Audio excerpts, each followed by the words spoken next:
La mort fait-elle vraiment partie de la vie ou en est-elle son contraire? Qu'est-ce qui donne véritablement valeur à notre vie quand tout semble éphémère?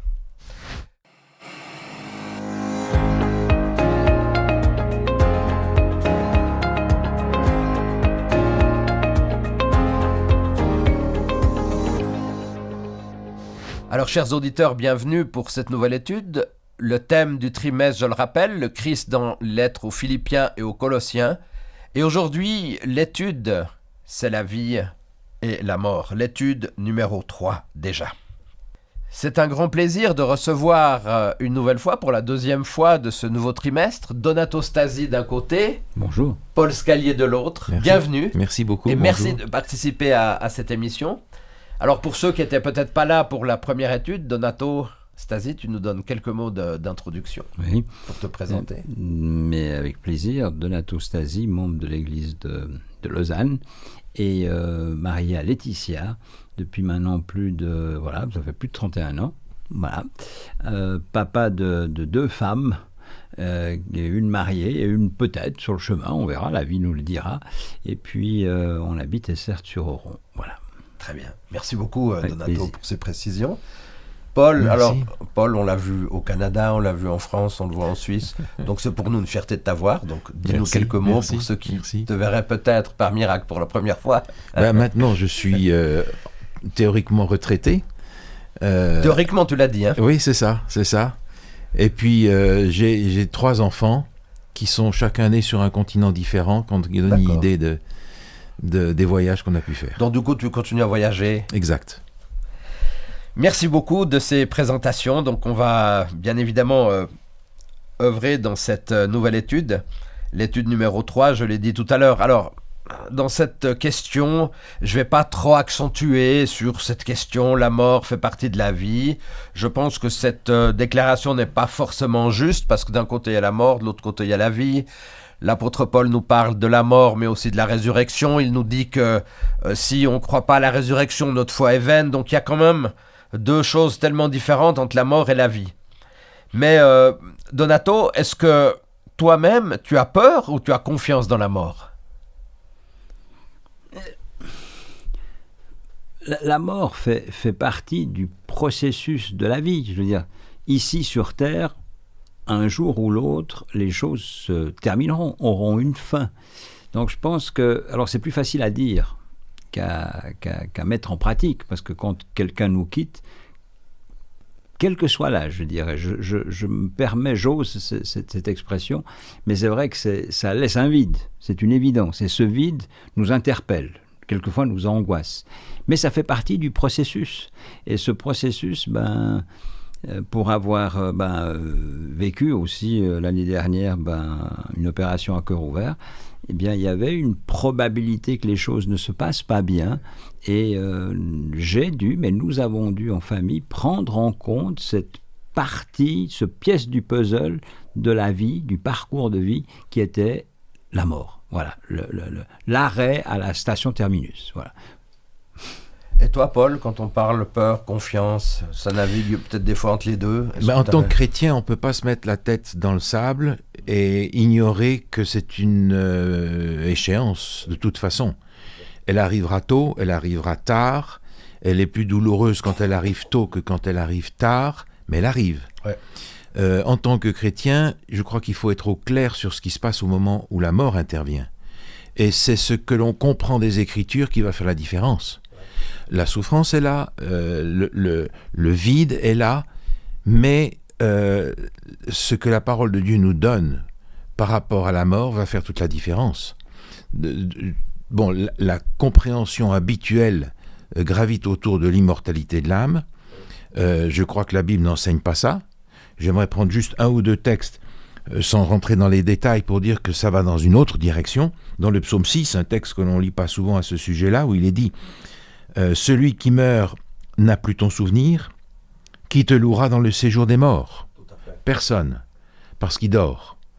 L'autre texte que l'on a souvent, Ecclésiaste. c'est dans Ecclésiaste, « Les morts ne savent rien, il n'y a pour eux plus de salaire puisque leur mémoire est oubliée, et leur amour, leur haine, leur envie ont déjà péri, et ils n'auront plus jamais aucune part à tout ce qui se fait sous le soleil. Plus jamais. Donc il n'y a pas de réapparition, ça réécrit la compréhension de ce qui se passe à la mort. Et on prend l'exemple de Lazare, notre leçon prend l'exemple de Lazare qui a été ressuscité. Ouais. On ne peut pas imaginer tout d'un coup un ange qui vient voir Lazare au paradis et qui lui dit « Écoute, désolé, malheureusement pour toi, Jésus t'a ressuscité, alors redescends. » Ça n'a pas de sens. Ça n'a pas de sens. Les morts dorment jusqu'au jour de la résurrection. Dans ce sens-là, on a une assurance. On ne se pose pas la question de savoir est-ce qu'il me regarde, est-ce qu'il est là, est-ce qu'il est à côté, est-ce qu'il va revenir. Il dort. Il est à l'abri jusqu'au jour où Jésus revient. Et ça, c'est une assurance qui nous donne de la confiance et qui nous permet de regarder vers Jésus plutôt que de regarder vers nous, vers la mort. Maintenant, j'ai une question, Paul, mais Donato peut répondre aussi, mais je pense quand même que si, en tant que chrétien, on a une espérance, l'apôtre Paul a insisté dans toutes ces études qu'on va voir, surtout l'épître aux Colossiens, aux Philippiens, mais il y aurait aussi les Corinthiens, etc. Paul, il nous rappelle clairement que le fait d'avoir une espérance, le fait de croire non pas seulement à la mort, mais à la résurrection, ça aide, ça nous aide quand même à avancer de manière plus équilibrée, ou bien c'est quand même un élément fondamental qu'on a dans notre croyance. Mais c'est fondamental, d'autant plus que la bienheureuse espérance qui nous est donnée, c'est précisément de retrouver la vie telle qu'elle a été perdue à l'origine. Donc, quand on parle de la vie et de la mort, on parle d'un intrus qui doit sortir quelque part, et pour laquelle Jésus a donné cette assurance certaine qu'il a été vainqueur. Donc, quand on s'accroche à la réalité de Jésus, de son ministère présent, passé, présent et à venir, c'est une assurance qui nous permet de traverser l'épreuve malgré la souffrance. Après, on peut faire comment dire, on peut être créatif. Imaginez, Donato, il y a quand même l'apôtre Paul nous dit, on n'aura plus des corps corruptibles, mais des corps incorruptibles. Qu'est-ce que ça pourrait vouloir dire, ce truc-là? Bon, on n'a pas toutes les réponses, on est d'accord, mais c'est intéressant quand même de plus avoir des corps corruptibles, mais incorruptibles. C'est un passage. C'est presque de la physique quantique. Hein. C'est le passage à un état différent. C'est ce passage de l'état actuel sur Terre à un passage, quelque part, d'éternité. Et ça, c'est difficile. Hein. Même les scientifiques en parlent par rapport à Dieu, à l'existence de Dieu. Hein. Qu'est-ce qui a fait que le monde s'est créé? Comment le monde s'est créé? Et c'est vrai que c'est ce passage d'un monde matérialiste ou très terrestre, où effectivement, cet aspect de la corruption est présent, et puis où on va vers quelque chose d'incorruptible, de quelque part de plus... J'allais prendre la théorie du lave plus blanc, hein, de l'éternité. Ce passage-là, c'est ce qu'on espère, c'est ce qu'on veut mettre en fait dans notre espérance pour la suite. Et c'est ce qui rend la mort sûrement plus supportable. C'est de se dire que on va passer dans un état où, je ne sais plus quel est le texte parce que je ne l'ai pas pris en note, mais où effectivement il n'y aura plus de larmes, il n'y aura plus de Apocalypse 21, verset 4. Merci beaucoup. Où il n'y aura plus de larmes, où il n'y aura plus de douleur, où il n'y aura plus de maladie, etc. C'est un état complètement différent. On se renverse, comme en physique. Voilà. C'est un texte fantastique. Toi, tu as cité tout à l'heure Paul l'Ecclésiaste. Il y a ça me vient comme ça, hein. Dans l'Ecclésiaste, il est dit, on a la pensée de l'éternité. Mais alors, selon toi, Paul, qu'est-ce que ça signifie? Toi qui as beaucoup étudié, qui as fait beaucoup d'émissions aussi à droite et à gauche, qu'est-ce que ça signifie avoir la pensée de l'éternité? Est-ce vraiment possible? Mais on a été créé pour vivre, pas pour mourir. Et on le sent très bien parce que la mort nous répulse. Quel que soit le moment auquel elle intervient, on sent qu'on n'est pas fait pour ça. C'est une erreur, quelque part. Et on a cette aspiration à vivre toujours, mais pas dans la condition actuelle. Et l'Évangile nous donne cette dimension d'une vie éternelle dans laquelle tout ce qui est péché et qui va avec est disparu. D'accord. Donc cette pensée de l'éternité, elle se transforme. J'ai pas envie de vivre pour toujours comme je vis maintenant. Voilà. J'ai pas envie que ça ce soit un monde rafistolé. Ouais. de nouveaux cieux et une nouvelle terre. La pensée de l'éternité, c'est comme ce texte que Donato nous a cité, Apocalypse 21, verset 4, il y aura plus toutes les mauvaises choses qu'on vit sur cette terre. Plus de pleurs, plus de larmes, plus de deuil, etc. C'est un peu ça la pensée de l'éternité, en fait. C'est tout autre chose, qu'on a du mal à concevoir parce qu'on n'a pas de point de référence dans ce domaine-là, mais que l'on saisit par la foi. Alors merci, tout à l'heure Paul, tu nous as lu quelques textes.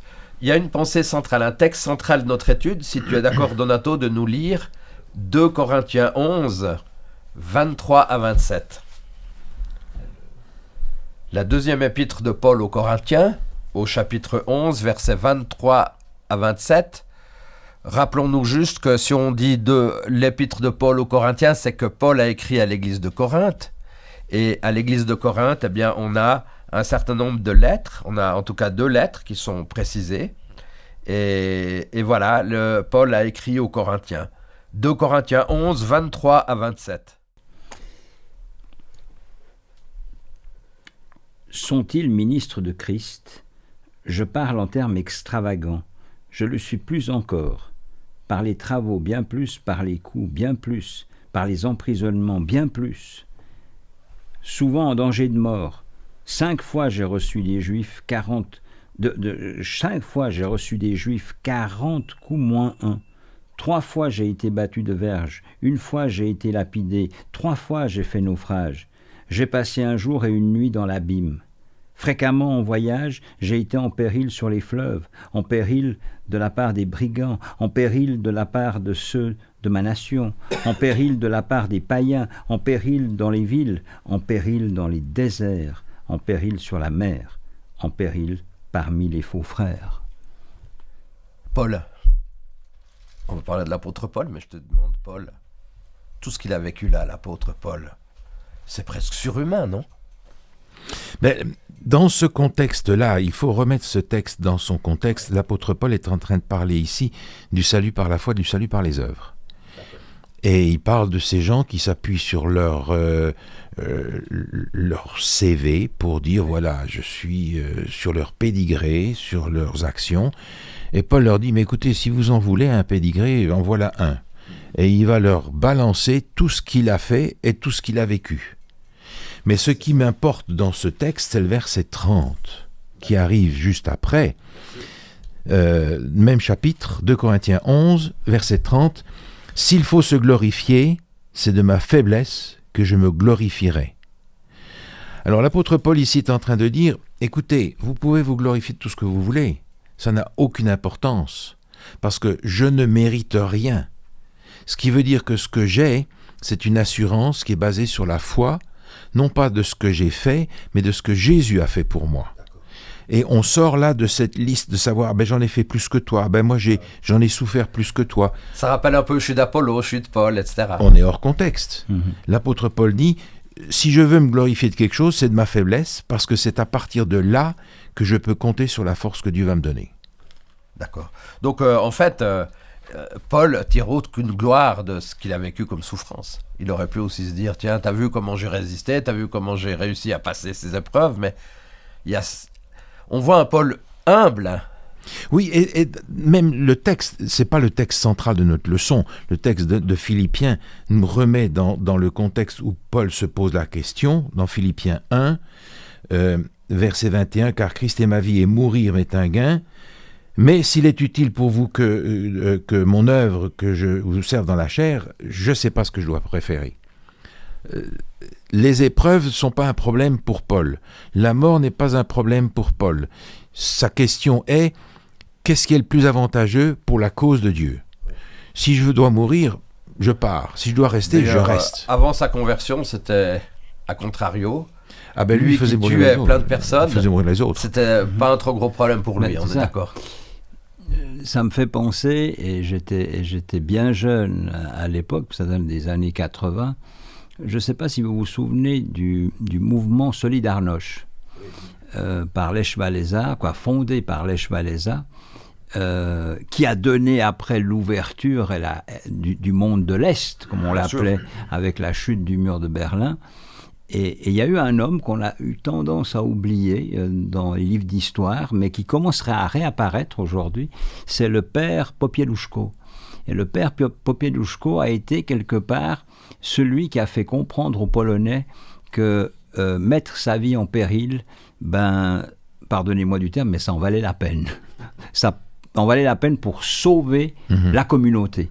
Et le père Popieluszko a été retrouvé dans un des fleuves proche de Varsovie, mais en ayant vécu l'emprisonnement, les coups, bref, et sans jamais, d'une part, en ayant une foi en Dieu qui était énorme, immense, indescriptible, et puis en même temps, en disant aux gens, je n'ai pas à vous montrer ce qu'il faut faire. Moi, je résiste. Alors, si vous souhaitez résister, on va sauver la communauté. Et ça, c'est fort. Et le père Popieluszko entre aujourd'hui dans les livres d'histoire de nouveau, et les Polonais, assez bizarrement, aujourd'hui parlent plus du père Popieluszko que de Lech Walesa lui-même, voilà, qui est devenu plus corruptible, lui. Ouais. Ça fait penser un peu à Marie Durand, Donato, ça fait penser un peu à Marie Durand, qui a écrit avec ses ongles « Résister sur la tour ». Absolument. Pour dire, voilà, il y a une résistance. Alors. Mais en pensant à l'apôtre Paul, qui dit « Je ne sais pas ce qui est le mieux, vivre ou mourir », je crois que la mort de quelqu'un peut être positive dans la seule mesure où sa vie l'a été. Et la vie de l'apôtre Paul, vie ou mort, peu importe, l'essentiel c'est la mission, donne une illustration de ça. Ouais. Mais à un moment donné, Paul a dit, la mort m'est un gain. Donc il le dit clairement, il dit à un moment donné, je pense que c'est le temps de mourir, quoi. La souffrance qu'il a eue lui fait parfois espérer d'avoir le repos. Et comme il était persuadé d'avoir cette résurrection, pour lui c'était problème assez moyen. Pas de problème, c'est ça. Ouais. Alors Ellen White nous donne une autre citation remarquable dans Conquérant Pacifique, page 412. Elle nous dit « La patience et le courage de Paul ». Alors on a vu ces textes quand même. Hein. Merci Paul Scali de nous avoir rappelé que c'est dans le contexte de la foi et des œuvres. Mais la patience et le courage de Paul durant sa longue et injuste détention, son ardeur et foi continuelle est un sermon. Alors, moi j'ai trouvé intéressant parce que Donato, tu peux peut-être nous donner ta vue, mais Paul, pour Ellen White, a eu cette longue et injuste détention, et son ardeur et sa foi, c'est comme un sermon. Qu'est-ce qu'elle voulait dire par là, selon toi ? Alors, moi, comme ça, hein, humblement, et puis au ras des pâquerettes, moi, je reviens dans... Il y a un livre que j'aime beaucoup relire, parce qu'il est plus court. Mais c'est Philippiens, voilà. On y est, hein, on est dans la thématique. Mais veut nous dire que l'engagement, il faut le mettre toujours sous le regard de Dieu, dans n'importe quoi.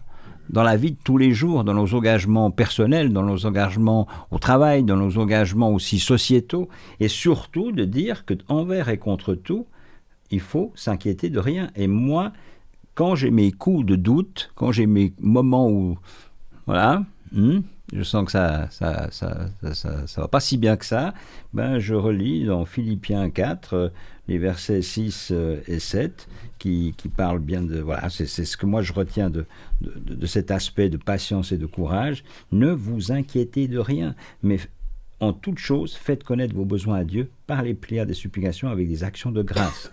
Et la paix de Dieu qui surpasse toute intelligence gardera vos cœurs et vos pensées en Jésus-Christ. Voilà. Pour moi, c'est essentiel. Cette patience, ce courage, doit être, on la tire de notre Père pour rester en connexion et pour faire en sorte de nous inquiéter de rien et d'affronter les bons comme les plus mauvais moments de notre vie avec une certaine sérénité, si je peux mettre sérénité entre guillemets. Ellen White nous rajoute le mot sermon, ça veut dire une ardeur et une foi. Oui. Ça doit être quelque chose d'annoncé, de véhiculé régulièrement. Mais attends, Dominique, si tu permets, on connaît tous Nelson Mandela, je veux dire, mais il y en a d'autres, des personnages autres que Nelson Mandela qui vivent dans des prisons pour des raisons de foi. Je veux dire, on les a emprisonnés, et ceux-là continuent à parler, continuent à se battre, même dans leur géole. Je veux dire, il y a des exemples à profusion, et je pense que cette ferveur, elle existe du moment où on remet nos vies en Christ. Paul, tu es d'accord de nous lire la deuxième épître de Paul aux Corinthiens, chapitre 10, versets 3 à 6.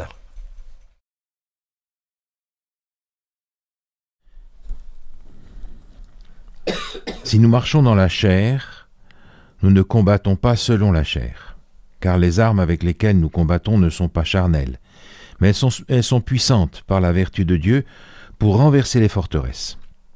Nous renversons les raisonnements de toute hauteur qui s'élève contre la connaissance de Dieu, et nous amenons toute pensée captive à l'obéissance de Christ. Nous sommes prêts aussi à punir toute désobéissance lorsque votre obéissance sera complète. Est-ce qu'on peut dire, Paul, ici, on n'est pas en face d'un combat humain, parce que nous avons les armes de Dieu pour défendre aussi notre Dieu. Est-ce qu'on peut dire ici que dans nos vies de tous les jours, il ne faut pas toujours rester accroché aux choses d'en bas, mais pouvoir véritablement être accroché aux choses d'en haut et de savoir qu'on aura toujours les armes de Dieu pour nous aider à avancer? Alors l'apôtre Paul, dans l'Épître aux Corinthiens, fait cette fameuse description des armes du croyant, qui sont des armes très concrètes, très pratiques, et qui sont des armes spirituelles. Nous avons toujours la réaction, nous, très humaine, de nous défendre avec des armes très, très humaines. Et notre leçon mentionne une phrase que je trouve intéressante, l'idée de combattre, non pas pour nos droits, mais parce que c'est juste. Défendre ce qui est juste parce que c'est juste. Et défendre nos droits, c'est la lutte de tout le monde. Mais la dignité peut-être aussi de la personne. Peut-être aussi, mais on n'entend pas souvent des gens qui se battent pour défendre leurs devoirs. Et l'apôtre Paul ici dit, voilà, on va attaquer l'erreur parce que l'erreur conduit à la mort. La vérité que Paul défend conduit à la vie. Et la vérité, en réalité, Paul la présente comme étant capable de s'imposer par elle-même, par l'action du Saint-Esprit. Je défends la vérité parce que c'est la vérité. Et cette vérité-là, le Seigneur va l'entrer dans le cœur des uns et des autres, c'est pas moi qui vais le faire. Donc j'ai la responsabilité de présenter la vérité, et cette vérité, elle va faire tomber tous les raisonnements ridicules et opposés qui peuvent se présenter. Et l'apôtre Paul est intéressant, il dit nous amenons toute pensée captive à l'obéissance de Christ. Alors là, il emploie le mot qu'il ne faut pas employer, obéissance, parce que la vérité nous amène à ça. Et cette liberté, cette vérité, elle est la seule condition d'obtenir la liberté.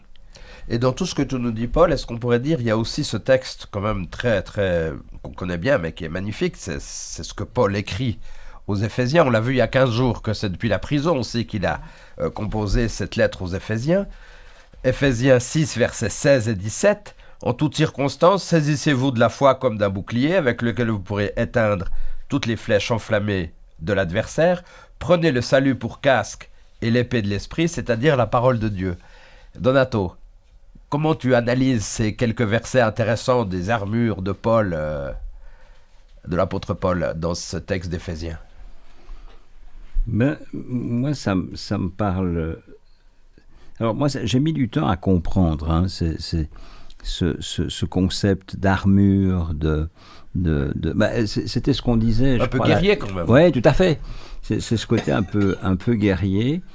Et puis après, on se rend compte que, on s'en remet à Dieu, et puis on s'en remet à Dieu, comme disait Paul, pas n'importe comment, mais en fin de compte avec un certain nombre d'outils de foi qui nous permettent de nous défendre et quelquefois d'être offensifs. C'est ce qu'on disait il y a 2 semaines. Oui, c'est ça. C'est l'aspect offensif et défensif. Et de ne pas chercher des armes qui nous sont propres, qui sont terrestres, mais de chercher des armes offensives et défensives qui sont le casque, le bouclier, et qui paraissent effectivement la ceinture et qui paraissent très guerriers, mais qui sur le fond, si on met ça en pratique, effectivement c'est une sacrée protection, qu'elle soit d'ailleurs offensive ou défensive. D'ailleurs, je fais juste une parenthèse un peu plus sportive pour toi, Dominique. On sait que autant au foot qu'au hockey, on joue sur cette offensif et défensif, et on dit souvent que la meilleure attaque, c'est la défense. Voilà. Merci, comme ça je te n'es pas obligé de le dire. Et Voilà, puis- mais ça fait partie aussi de ce qu'on disait il y a 2 semaines avec ces armes offensives et ces armes défensives. Tout à fait. Et moi, je l'ai compris que, qu'assez tard, et c'est surtout en vivant des épreuves que ces éléments m'ont particulièrement parlé. Et c'est évident que ça ne nous parle pas à certains moments de notre vie. Puis on se dit, mais qu'est-ce que c'est encore pour un élément barbaresque qui tombe là. Puis quand on vit des épreuves et puis qu'on lit ça après, entre autres Éphésiens, oulala, ce qu'on comprend beaucoup de choses. Moi, je Peut-être pas rappellerai tout. quand même la question que Oui, je pardon. vous ai abordée il y a 15 jours. Oui. Alors, c'est pas que c'est une répétition, Non, mais non. que je trouve tellement important. C'était une réponse que Paul nous avait donnée. Alors, je vais commencer avec toi, Donato. Paul nous dit, c'est quand je suis le plus faible que je suis le plus fort. On veut être fort, on veut pas être faible, non? On veut pas être des losers. Oui, mais si tu veux nourrir ta relation avec Dieu, à un moment donné, tu dois être capable de dire, là, j'en peux plus. Là, je dépose. C'est Fini. humble. Et comme disait Paul il y a 2 semaines, c'est de ne pas partir avec le paquet, mais de laisser vraiment le paquet. Et c'est peut-être ça la difficulté aujourd'hui, ici sur Terre, c'est qu'en fait, dans nos prières, on remet le paquet, puis après on le reprend en partant. Ben voilà. Et c'est pas ça. Donc effectivement, c'est parce qu'on est vulnérable, parce qu'on déclare sa vulnérabilité, que Dieu peut agir. Alors Paul, on fait un pas de plus. Toi, tu avais évoqué qu'il faut déposer le paquet, mais qu'il ne faut pas le reprendre. Alors, comment on fait pour ne pas le reprendre? C'est tellement tentant de reprendre ce paquet qu'on a déposé au pied du Christ. Mais on le reprend parce qu'on veut quand même gérer la situation nous-mêmes. La maîtrise? Et la clé se retrouve toujours dans la même chose. Si, comme l'apôtre Paul, le texte qu'on a lu, qui se glorifie dans sa faiblesse, il dit « moi je ne peux pas », si j'ai vraiment conscience que je ne peux pas, je ne vais pas le reprendre, le paquet. Je vais dire à Dieu, écoute, j'ai essayé suffisamment, je me suis planté chaque fois, cette fois-ci, tu le prends. Le problème, c'est que Dieu ne va pas nécessairement réagir comme je voudrais qu'il le fasse. Il ne va pas nécessairement intervenir au moment où je voudrais qu'il le fasse. Tout à fait. Et c'est là que se développe cette notion de foi, confiance, en disant, je l'ai donné à Dieu, c'est plus mon problème, il faut qu'il le gère, et moi je ne vais pas commencer à me casser la tête et à tomber dans l'anxiété et la dépression jusqu'à ce que Dieu intervienne. L'apôtre Paul, il marche, il y va, réjouissez-vous, avancez. Donc c'est tout ça est enraciné dans l'humilité. Si je sors de là, je compte quand même un petit peu sur moi pour m'en sortir. Et puis Donato, pourquoi est-ce que Paul il nous dit la mort m'est un gain? Est-ce qu'on aimerait vraiment être content de la mort? Pourquoi il nous dit ça, Paul? Alors moi, je ne suis pas théologien, mais un Je gain... reposerai la question à Paul Oui, Scali non, mais aussi c'est après. sûr. La mort est un gain. C'est vrai que dit comme ça peut paraître choquant. Hein. On sait que la mort n'est pas en soi, même sur Terre, la mort n'est pas un gain. Mais je pense que c'est l'ouverture, justement, à ce qu'on disait au début, c'est de prendre conscience que la mort fait partie d'un processus terrestre, mais qui en même temps ouvre sur la perspective d'une éternité et de se retrouver les uns les autres. Et c'est ce que je disais tout à l'heure, c'est de rendre... C'est ce gain parce que ça permet de rendre la mort, si c'est possible, plus supportable. Est-ce qu'éventuellement c'est se dire je vais mourir, puis comme ça après ça s'est réglé, et puis il y aura la résurrection? Est-ce que c'est peut-être ce que Paul s'est dit ou pas? Pas quand du tout. on voit les souffrances que l'apôtre Paul subit pour accomplir la mission qu'il a reçue, il y a un moment où il peut se dire j'aimerais poser le fardeau. Et il sait que quand il va mourir, ça ne va pas être pour rencontrer Jésus dans une réincarnation quelconque, c'est dans le repos où le temps n'existe plus, ce qui veut dire que l'instant où il ferme les yeux, c'est l'instant où il voit Jésus revenir. Mais libération. Mais, encore une fois, l'apôtre Paul ne pense pas nécessairement que ce gain est vraiment un gain, parce que pour lui, il y a peut-être quelque chose de plus important à faire que de faire passer sa libération avant la mission. Le vécu personnel est moins important que la mission que Dieu lui confie. Oui. Le soulagement qu'il souhaite dans la mort n'est peut-être pas pour lui le plus important. D'accord. Le plus important, ça va être la mission à accomplir. Là, il y a de l'altruisme. Donc, si je dois mourir plus tard, ça va aussi. Ouais, tout à fait. Oui, pardonnez-moi, mais Laetitia raconte toujours une histoire qui me touche beaucoup. C'était elle était jeune infirmière-chef dans un EMS de la région, et il y avait une petite dame centenaire, complètement recroquevillée dans son lit, me semble-t-il. Et puis, je crois que Laetitia lui a demandé une fois si elle avait peur de la mort, il me semble. Et puis, elle a dit, mais pas du tout. Je sais que je vais m'endormir, et puis quand je me réveillerai, eh bien Dieu sera là. Et je trouve que c'est tellement simple, c'est tellement beau, par sa simplicité, que ça doit être quelque chose qu'on doit avoir. Si je peux me permettre, moi je pose la question, puisque je travaille aussi dans un établissement médico-social, je pose la question aux personnes en leur disant, écoutez, c'est pour plus tard, c'est pas tout de suite, parce que quand on pose la question, on veut pas les mettre dans le cimetière tout de suite. Mais ils nous disent, la seule chose qui me fait peur, c'est l'inconnu, ou alors de plus être avec ma famille. Parce que les personnes, aussi à cet âge-là, ont besoin d'être avec leur famille. Et donc de dire, je dois partir, je ne suis plus avec ma famille. Après, ça dépend tout des croyances qu'on peut avoir.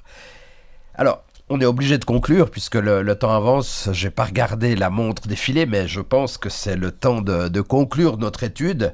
Et comme on l'a fait il y a 15 jours, j'aimerais vous demander, Paul et Donato, pour vous, qu'est-ce qui était le plus important? Je ne vais pas vous demander cette fois-ci juste un mot, mais qu'est-ce qui serait le plus important à retenir de cette étude sur la vie et sur la mort? Il y a un texte auquel j'aimerais faire référence dans le livre des Actes au chapitre 14. L'apôtre Paul s'adresse à des gens qui sont confrontés à la souffrance, comme il l'a été lui aussi, et il leur dit quelque chose qu'on a tendance à oublier. Actes chapitre 14, verset 22, il dit « Il fortifiait l'esprit des disciples, les exhortant à persévérer dans la foi, et disant que c'est par beaucoup de tribulations qu'il nous faut entrer dans le royaume de Dieu. » L'évangile de la facilité n'est pas dans l'évangile que je connais. Jésus a appris l'obéissance par les choses qu'il a souffertes. Et nous aussi. Ce qui veut dire que on est confronté dans notre vie chrétienne à la souffrance, aux difficultés, aux tribulations, aux persécutions, d'une façon ou d'une autre. Ce qui est important maintenant, c'est de le savoir et de nous équiper pour y faire face. Qu'est-ce qui nous permet d'être équipés pour y faire face? Ce sont les promesses que Jésus nous a faites, de savoir ce qu'il en est de la mort, et de savoir que notre vie ici n'est jamais qu'un passage. Nous sommes en réalité ici avec une mission. Donc si on met de côté la mission et qu'on s'occupe de soi, la vie est très pénible, parce qu'il y a toujours des embûches dans notre vie. Si on met, comme l'apôtre Paul, la mission qui est de faire passer le message du salut en Jésus-Christ, les difficultés du chemin font nécessairement partie du programme. Donc je ne vais pas m'en plaindre, je suis averti. Et la mission va me transformer, moi, dans un disciple que Jésus veut de jour en jour, toujours plus fidèle, toujours plus simple, toujours plus droit et toujours plus confiant en lui. Dans tout ce que tu nous dis d'important, Paul, est-ce qu'on pourrait résumer par le mot persévérance? Persévérance des saints qui gardent les commandements de Dieu, la foi de Jésus. Oui, sans doute. Merci beaucoup. Donato, et toi pour cette étude, quels sont les éléments que tu aimerais retenir le plus? Alors, un élément, c'est la question que tu me posais tout à l'heure, j'y ai repensé d'ailleurs, c'est le changement d'état. On passe de cette vie terrestre à une vie d'éternité. Ce changement d'état, un peu comme en physique. Et il y a Victor Hugo, et je paraphrase là, je n'ai pas la citation précise sous la main, mais qui disait à la perte de son premier enfant, où il a été vraiment très, très touché, il dit « Tu n'es plus où je suis, mais je ne suis pas encore où tu es. » Donc c'est une forme pour dire oui, tu laisses un vide, mais j'aurai tellement espoir de te revoir. Et c'est cet aspect d'éternité, et le texte de l'Apocalypse que tu as cité tout à l'heure était marquant. Tu vois, Dominique, le texte, le titre de notre leçon, la vie et la mort, on y est tous confrontés tôt ou tard, mais on peut tous se poser la question suivante. Le jour où je pars, quel héritage est-ce que je laisse derrière moi ? Qu'est-ce que ma vie produit comme héritage le jour où je pars ? Tout à fait.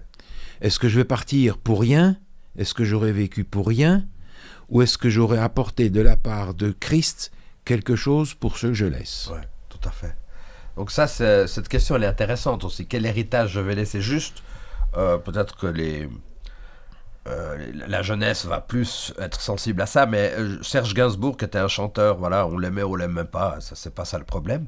Mais avant de mourir, il a dit quelque chose qui m'a quand même interpellé. Il m'a dit « J'ai tout réussi, sauf l'essentiel ». Et peut-être dans l'héritage que tu évoques, Paul, c'est aussi cette question. Qu'est-ce que je laisse ? Est-ce que je laisse des choses éphémères ? Est-ce que je laisse des choses qui sont justes parce que c'est dans l'air du temps ? Ou est-ce que je vais laisser quelque chose de profond ? Quel sera l'héritage, en fait ? Merci beaucoup de ces réflexions. Et puis, ce qui est quand même magnifique, c'est qu'on va encore, Paul et Donato, se retrouver dans 3 semaines. Donc, on n'a pas terminé encore notre course et nous allons continuer à aborder ces questions.